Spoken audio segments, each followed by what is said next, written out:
রাখি চিত্রাম একটা এমনই মুভি যেটা তোমাদেরকে অবশ্যই দেখা উচিত। তার কারণ হচ্ছে মুভিটার মধ্যে প্রচুর সাসপেন্স থ্রিলার লুকিয়ে আছে। আর মালয়ালাম সিনেমা ভাই এরকম মুভি বানানোতে এক্সপার্ট হয়ে যাচ্ছে। হ্যাঁ, আমাদের বাংলাতে অনেক ভালো ভালো এরকম থ্রিলার সাসপেন্স ওয়েব সিরিজ এখন হচ্ছে, আগে কম হতো, এখন বেশি হচ্ছে। মেনলি হইচয়ের তরফ থেকে আমরা দেখতে পাচ্ছি অনেক ভালো ভালো ওয়েব সিরিজ।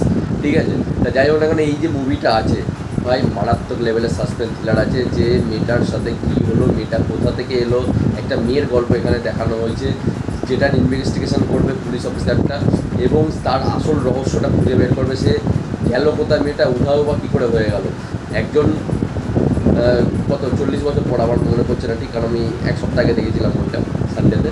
তা 40 বছর পর সে একটা জঙ্গলে গাছের তলায় যাচ্ছে, বলছে আমি এখানে একটা সিনেমার শুটিং যখন করছিলাম, সে ডিরেক্টর ছিল যে যাচ্ছে, ঠিক আছে, তা এখানে আমি শুটিং করতে করতে একজনকে মেরে এখানে পুঁতেছিলাম। সে তার মরার আগে সে ইয়েটা বলে যাচ্ছে ফেসবুক লাইভে এসে, এবং সে নিজে গুলি করে আত্মহত্যা করে নিল। ঠিক আছে, এবারে পুলিশ সেই ফেসবুক লাইভ থেকে চারিদিকে হইচই পড়ে গেছে, পুলিশ ওখানে এসছে। ঠিক আছে, এসে ওই জায়গাটা খোঁড়াখুড়ি করেছে, অনেক ধরে পাইনি। হঠাৎ করে বৃষ্টি নামার পরে সেইখানটা খোঁড়াখুড়ি করতেই ভাই একটা কঙ্কাল বেরিয়ে আসলো। এবার এই কঙ্কালটা কার, এটাই এই গল্প। ঠিক আছে, এবং এর মধ্যে অনেক রহস্য তোমরা আরও দেখতে পারবে।